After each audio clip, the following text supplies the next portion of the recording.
Hello everyone, welcome to my YouTube channel leading classes. Myself Ankush Thakur. आज हम अपना next part करने जा रहे हैं chapter number 6, rules of debit and credit.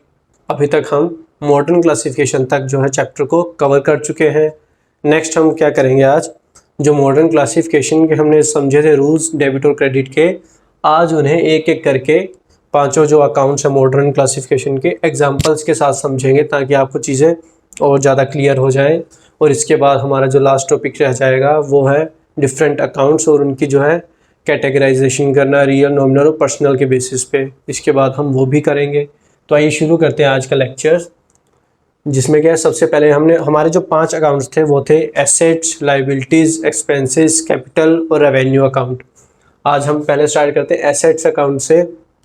मैंने बोला था कि एसेट्स पे क्या इफेक्ट करता है डेबिट क्रेडिट का रूल। डेबिट अगर इंक्रीज़ हो रहा तो वो डेबिट होगा, अगर डिक्रीज़ हो रहा तो वो क्रेडिट होगा। तो उसको एग्जांपल से समझते हैं किस तरह से काम करेगा वो। जैसे हमने फर्नीचर परचेज़ किया, परचेज फर्नीचर इन कैश, तो उसका मतलब क्या होगा, हमारे पास फर्नीचर आया, एक एसेट आया है, तो वो डेबिट हो जाएगा, इंक्रीज़ हो जाएगा। एसेट बिजनेस में कुछ आ रहा है तो वो इंक्रीज़ कर रहा है, फर्नीचर आया। अब क्या, उस कैश पे परचेज़ किया तो हमारे पास जो कैश था, जो कि एसेट ही होता है, हमने वो पेमेंट की, हमसे कैश जो है चला गया फर्नीचर के बदले में, तो कैश क्या है कम हो गया, तो एसेट क्या है डिक्रीज़ हो गया।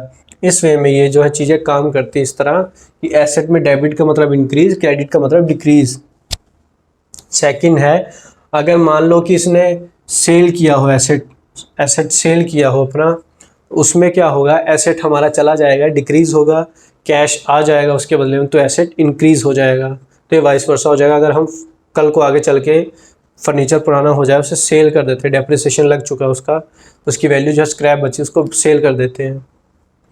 तो उसके बाद क्या है, लाइबिलिटीज़ आती हैं। अब लाइबिलिटीज़ जो मैंने बोला था, अगर डेबिट हो रही है तो इसका मतलब लाइबिलिटीज़ डिक्रीज़ हो रही, कम हो रही हैं, और क्रेडिट हो रही है इसका मतलब लाइबिलिटीज़ जो हैं बढ़ रही हैं, जो कि बिज़नेस के लिए ज़्यादा लाइबिलिटीज़ का बढ़ना अनफेवरेबल हो सकता है। तो क्रेडिट में बढ़ती कैसे, डेबिट में कम कैसे होती हैं, वो समझेंगे। हमने यही जैसे परचेज फर्नीचर इन कैश, यहाँ पे हमने फर्नीचर गुड्स परचेज़ की होंगी या फर्नीचर परचेज़ किया होगा, वो हमने क्रेडिट पे किया होगा, पेमेंट नहीं की होगी। क्रेडिट पे जब चीज़ें परचेज़ करती हैं, जो हमें सप्लाई करते हैं प्रोडक्ट, क्रेडिट पे हम उन्हें फ्यूचर में पेमेंट करेंगे, इसका मतलब हम उनके कर्जदार हैं, हम उन्हें पेमेंट करेंगे बाद में आगे चल के, तो वो क्या है हमारी लाइबिलिटी बन जाती है। तो क्या है, हम जब क्रेडिट पे सामान खरीद रहे हैं, हमने उन्हें पैसे देने हैं, तो कंपनी के ऊपर क्या है, कर्जा चढ़ गया, लाइबिलिटी चढ़ गई। जहाँ क्रेडिट पे आ जाए तो क्रेडिटर्स हमारे क्या है इंक्रीज़ हो जाएंगे, और क्रेडिटर्स क्या है लाइबिलिटीज़ का पार्ट है, इसीलिए क्रेडिटर्स जो है बढ़ जाएंगे। उसके बाद जब टाइम आया, हमने पेमेंट कर दी क्रेडिटर्स की, कैश में पेमेंट कर दी, उससे क्या हुआ, एक तो कैश कम हो गया, एसेट तो कम हुआ ही हुआ, उससे क्या है हमारे क्रेडिटर्स कम हो गए। क्रेडिटर्स कम होने का मतलब क्या है कि क्रेडिटर्स को हमने इस साइड पे डेबिट क्यों किया हुआ है, क्योंकि यहाँ तो आपको लग रहा होगा कि कैश पे हुआ तो सिर्फ कैश कम हुआ, क्रेडिटर्स कहाँ कम हुए हैं। तो जब जर्नल एंट्री करोगे आप, उसमें क्या लिखा जाएगा, creditors account debit to cash account. जो चीज़ जा रही है, व्हाट कम्स इन डेबिट करो उसे, व्हाट गोज आउट उसे क्रेडिट करो। तो जो चीज़ आ रही है बिजनेस में उसे डेबिट करो, जो चीज़ बिजनेस से जा रही है उसे क्रेडिट करो। कैश गया क्रेडिट हो गया, क्रेडिटर्स आए क्या है उन्हें डेबिट कर दो, क्योंकि क्रेडिटर्स के अकाउंट में हम पैसे ट्रांसफ़र कर रहे हैं, इसलिए वो चीज़ डेबिट होगी। क्रेडिटर्स को पैसे मिल रहे हैं, क्रेडिटर्स क्या है रिसीवर बन रहा है उस ट्रांजैक्शन में, और बिजनेस क्या है गिवर बन रहा है, बिजनेस ने पेमेंट की है। तो रिसीवर और गिवर का रूल आपको याद होगा, debit the receiver, credit the giver.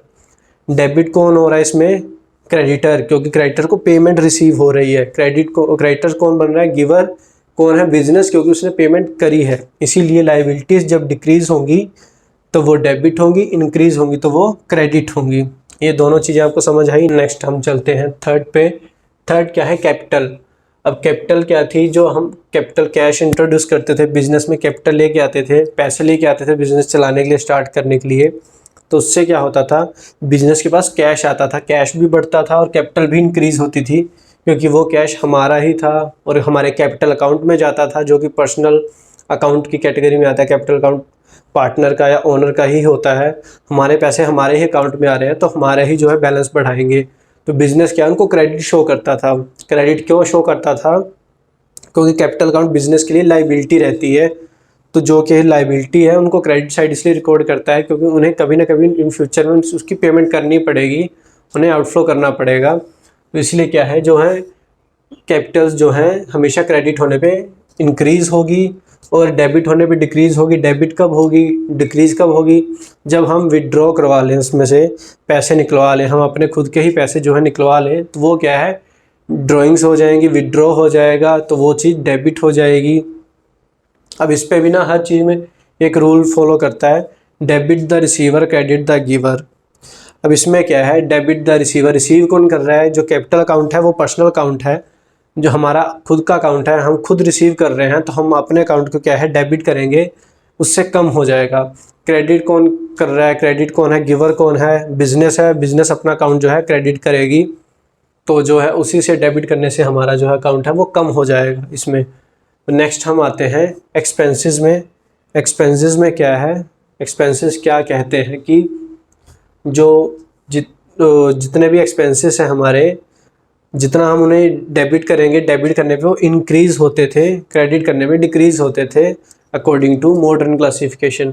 अब जो बैड डेट्स हैं, बैड डेट्स क्या होते हैं, हमने जिनसे कभी कोई पेमेंट लेनी होती, जैसे हमारे डेटर्स हो गए जिनसे हमने सपोज़ 10,000 रुपये लेने थे, उन्होंने हमें 8,000 ही वापस किए और 2,000 जो है वापस नहीं किए, वो हमारे पैसे डूब गए, वो हमारे बैड डेट्स कहलाएंगे। जो हम डेटर से पेमेंट ले ना पाएँ, रिकवर ना कर पाएँ जो पेमेंट, हम उन्हें बैड डेट्स कहते हैं। तो वो बिज़नेस के लिए लॉस होंगे, तो जैसे ही नुकसान होगा तो वो डेबिट में आएगा, वो इंक्रीज़ हो जाएंगी।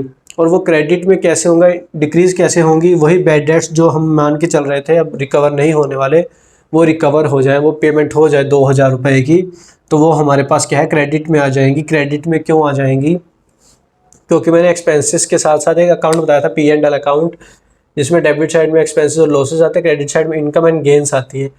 बैड डेट्स क्या हो गए, हमारे लॉस हो गए, लॉस हो गए तो डेबिट साइड में आएंगे, इंक्रीज़ होंगे। और अगर वो बैड डेट्स रिकवर हो जाए, हमें जो हमारे 2,000 रुपये मिट्टी हो गए थे, नहीं मिलने थे, वो अब रिकवर हो गए, हमारे पास 2,000 रुपये आ गए, वो हमारी इनकम हो जाएगी। इसलिए क्या है, हम क्रेडिट करेंगे।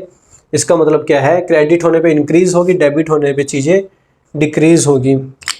तो ये क्या था हमारा एक्सपेंसेस का था, कि एक्सपेंसेस में डेबिट और क्रेडिट रूल कैसे काम करता है। उसके बाद रेवेन्यू, रेवेन्यू क्या रहता है, जब हम सेल्स करते हैं, प्रोडक्ट सेल करते हैं, प्रोडक्ट क्रेडिट करते हैं, जितना ज़्यादा सेल करेंगे, स्टॉक जो है क्रेडिट करेंगे, उतना ही ज़्यादा हमारा रेवेन्यू इंक्रीज़ होगा। इसका मतलब है क्रेडिट करने से जितनी ज़्यादा सेल करेंगे हम, उतने ही ज़्यादा हमारे रेवेन्यू जनरेट होगा, उतनी ज़्यादा हमारी इनकम होगी। इसीलिए सेल जो है क्रेडिट साइड पे नोट किया जाता है, और सेल के क्रेडिट साइड का नोट करने का मतलब है जितनी ज़्यादा क्रेडिट होगा उतना ज़्यादा रेवेन्यू इंक्रीज़ हो रहा है।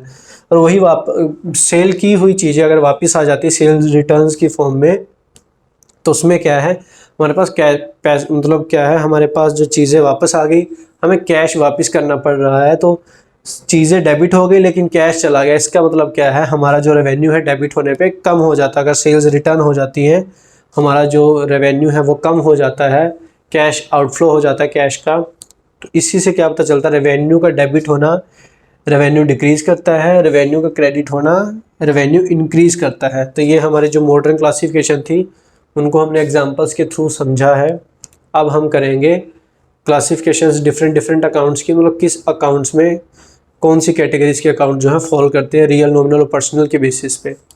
ये एक इक्वेशन थी, इसे भी समझना ज़रूरी है। जो हमने अकाउंटिंग इक्वेशंस में समझा था, इक्वेशन बनाई थी, वो की थी assets is equal to liabilities plus capital. हमने यहीं तक ही की थी कि एसेट्स कैसे किसके इक्वल होते हैं, कैपिटल और लाइबिलिटीज़ को ऐड कर दो तो वो एसेट्स बन जाएंगे। तो उसी तरह इन दोनों को जो ऐड करने के बाद एसेट्स बनते थे, इसमें एक प्रॉफिट भी ऐड होता है। जो end of the accounting period जब हम बैलेंस शीट बनाएंगे, तो जो प्रॉफिट होगा वो भी हमारा लाइबिलिटी साइड के अंडर ही ऐड होगा। जितना हमने प्रॉफिट अर्न किया है, तो ये भी क्या है, इन्हीं का पार्ट बन जाएगा, प्रॉफिट भी। और जो लॉस हुआ होगा, अगर प्रॉफिट होगा ऐड हो जाएगा, अगर लॉस हुआ होगा तो वो माइनस हो जाएगा। तब जाके हमारे जो है प्रॉपर बैलेंस शीट बनेगी, एसेट्स आएंगे, एसेट्स और लाइबिलिटी साइड इक्वल होंगी। लास्ट में अकाउंटिंग विषय में हमने समझने के लिए पढ़ा था कि एसेट जो है लाइबिलिटीज़ और कैपिटल के ही इक्वल होते हैं, लेकिन प्रॉफिट और लॉस भी जो है बैलेंस शीट का ही पार्ट है, बैलेंस शीट में रिकॉर्ड किए जाते हैं। जो प्रॉफिट है लाइबिलिटीज़ में रिकॉर्ड किया जाता है, ऐड करके शो किया जाता है, या फिर जो लॉस हो तो अगर उन्हें लाइबिलिटी साइड में माइनस करके शो किया जाता है, या फिर आप लॉस को बैलेंस शीट में एसेट साइड भी शो कर सकते हो। तो ये था जो इक्वेशन थी, assets is equal to liabilities plus capital plus profit minus loss. चलिए लास्ट टॉपिक पर आते हैं, जो छोटा सा एक टॉपिक है। मैंने बताया था पर्सनल, रियल और नॉमिनल अकाउंट के अंदर उनकी सब कैटेगरीज आती हैं। इनकी ये जो मेन हेड है, इनके अंडर कौन कौन से अकाउंट जो हैं आते हैं। तो पर्सनल अकाउंट जो है उसके अंदर आ जाएगा आपका एक तो कैपिटल अकाउंट, ड्राइंग्स अकाउंट भी पर्सनल अकाउंट है, किसी पार्टी का नेम हो गया, मिस्टर ए बी सी या मोहन या राम श्याम, जो भी पार्टी का नाम होगा जौन सा भी, वो भी पर्सनल अकाउंट कहलाएगा। और मैंने वर्ड्स बताए थे, सफिक्स बताए थे कल, कि अगर नॉमिनल अकाउंट्स भी हैं तो उनके आगे आउटस्टैंडिंग, प्रीपेड और अक्रूड वर्ड लग जाएं तो वो क्या है, पर्सनल अकाउंट बन जाते हैं। जैसे कि आउटस्टैंडिंग एक्सपेंसेस हो गया, प्रीपेड रेंट हो गया, अक्रूड इंटरेस्ट हो गया, ये भी क्या है आपके पर्सनल अकाउंट बन जाएंगे। एक बैंक ओवरड्राफ्ट अकाउंट रहता है, जो मैंने बताया था, पर्सनल रिप्रेजेंटेटिव अकाउंट रहता है। बैंक ओवरड्राफ्ट जो फैसिलिटी रहती है प्रोवाइड करती है बैंक आपको, तो वो क्या है, वो भी पर्सनल अकाउंट में ही आएगा। उसके बाद आते हैं रियल अकाउंट में। जितने भी एसेट्स हैं, जिस कैटेगरी के भी एसेट्स हैं सारे, वो रियल अकाउंट कहलाते हैं। प्लांट हो गया, मशीनरी होगी, ये ऐसे भी लिखा आ सकता है, और डिफरेंट जैसे लिखा प्लांट एंड मशीनरी, और ये ऐसे भी लिख सकते हैं कि प्लांट एंड मशीनरी भी आ जाएगा, तो वो भी क्या है हमारा एसेट रहेगा। फर्नीचर हो गया, गुड्स हो गई जो हम परचेज करते हैं, जिन्हें स्टॉक्स भी बोलते हैं, चाहे गुड्स हो चाहे स्टॉक्स हो, वो एसेट का ही पार्ट है। कैश हो गया, बैंक हो गया, डेटर्स हो गए, कंप्यूटर हो गया, अगर ये कंप्यूटर जो बिज़नेस पर्पस के लिए यूज़ हो रहा है तो बिज़नेस का एसेट माना जाएगा। बिल्डिंग हो गई, गुडविल हो गई, जो इंटेंजिबल एसेट्स की कैटेगरी में आता है, ये सारे क्या हैं, रियल अकाउंट की कैटेगरीज में आएंगे। नेक्स्ट आते हैं नॉमिनल अकाउंट। नॉमिनल अकाउंट में क्या है, एक्सपेंसेस और इनकम आती है मेनली। तो क्या है, परचेजेस आएंगे जो एक्सपेंसेस है, सेल क्या है, रेवेन्यू जो इनकम जनरेट करता है, वेजेस क्या है हमारे एक्सपेंसेस, ये भी नॉमिनल, सैलरीज क्या है, हम सैलरीज पे करते हैं, हमारे जो है एक्सपेंसेस, रेंट पे करते हैं एक्सपेंसेस, ये भी नॉमिनल, कमीशन पे कर रहे हैं एक्सपेंसेस, ये भी नॉमिनल, लोन हमने जो पे करना है ये भी नॉमिनल। उसके बाद हमारा जो इंटरेस्ट है लोन पे, सपोज इंटरेस्ट पे करना होगा, वो भी हमारा क्या होगा, नॉमिनल होगा। या तो इंटरेस्ट रिसीव करना होगा तो इनकम होगी। इनमें से जो भी चीज़ें हम पे कर रहे हैं, चाहे वो रिसीव कर रहे हैं, हो सकता है हम रेंट रिसीव कर रहे हो, कमीशन रिसीव कर रहे हो, लोन रिसीव कर रहे हो, इंटरेस्ट रिसीव कर रहे हो, तो वो क्या होगी, हमारी इनकम हो जाएगी। अगर हम ये इनमें से कोई भी चीज़ है जो पे कर रहे हैं, wages, salary, rent, commission, loan, interest हो गया, तो वो क्या हमारी एक्सपेंसेस हो गए। अगर इनमें से कोई चीज़ें हम पे कर रहे हैं, wages, salaries, rent, commission, loan, interest, creditors, तो वो क्या हमारी जो है एक्सपेंसेस हो जाएंगे इंटरेस्ट तक जो है। उसके बाद जो है क्रेडिटर्स हैं, वो भी हमारी क्या लाइबिलिटी है, वो भी नॉमिनल अकाउंट में आएंगी। लोन भी हमारी लाइबिलिटी है, तो वो भी लोन आ चुका, लोन भी हमारी जो क्या लाइबिलिटी होगी। उसके बाद बैड डेट्स हो गए, कैरियज हो गए, यहाँ सामान जो एक जगह से दूसरी जगह लेके जाना है, लेके आना, तो ये सब क्या है एक्सपेंसेस या इनकम हो गई, सब नॉमिनल अकाउंट में आते हैं। जो एसेट से रिलेट करेगा वो रियल अकाउंट में आएगा, और जो पर्सन से पर्सनली रिलेट करेगा या आर्टिफिशियली जो पर्सन होगा या फिर एक पर्सन को रिप्रेजेंट कर रहा होगा, वो पर्सनल अकाउंट में आएंगे। तो ये मेन जो अकाउंट्स हैं, आगे चल के जब आप प्रैक्टिकल्स करोगे तो इन्हीं में डिस्टिंग्विश करना पड़ेगा कि कौन कौन से अकाउंट है, रियल, नॉमिनल, पर्सनल। यहाँ की 12th में जाके भी ये आपको बेसिक नॉलेज रहेगी, तो आपको ईजी रहेगा कि जैसे प्रॉफिट एंड लॉस अकाउंट बनाओगे, trading and profit and loss account बनाओगे, तो आपको आइडिया रहेगा कि कौन सी चीज़ें नॉमिनल अकाउंट में आती हैं, कौन सी चीज़ें नहीं आएंगी तो ये बैलेंस शीट में आएंगी, कौन सी चीज़ें पर्सनल अकाउंट बनाते टाइम आएंगी, लेजर में कैसे ट्रीटमेंट करना है। तो ये आपको जो टेबल मैंने बताया, ये आप अकाउंट्स को याद रख सकते हैं, मेमोराइज कर सकते हैं, आगे चल के आपको बहुत ज़्यादा हेल्पफुल रहेगी। तो इसी के साथ जो है हमारा 6th चैप्टर है rules of debit and credit, वो आज फिनिश होता है। उम्मीद है आप सबको अच्छे से समझ आया होगा। हमने एक से एक चीज़ें कवर की हैं, इसमें छोटी से छोटी माइन्यूट डिटेल्स भी अगर जो इम्पोर्टेंट थी वो भी हमने इस लेक्चर में कवर करने की कोशिश की, इस पूरे चैप्टर में, ताकि आपको अच्छे से सारा समझ आ जाए। हमने क्लासिफिकेशंस पढ़ी, ट्रेडिशनल और मॉडर्न, हमने प्रैक्टिकल करके समझे इसके, हमने एग्जांपल्स के थ्रू समझा, इनकी एंट्रीज के थ्रू समझा।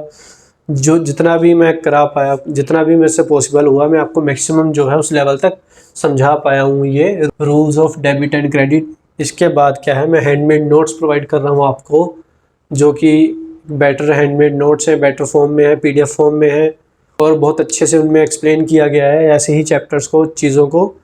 तो वो आप पढ़िए, मेरा लेक्चर देखिए, फिर आप रिवीजन के लिए वो नोट्स प्रेफर कीजिए, उन्हें रिवाइज़ कीजिए अच्छे से। अगर एक बार में अगर आपको लेक्चर नहीं क्लियर हो रहा है तो उसे 2 या 3 बार देखिए, उसके बाद नोट्स को पढ़िए।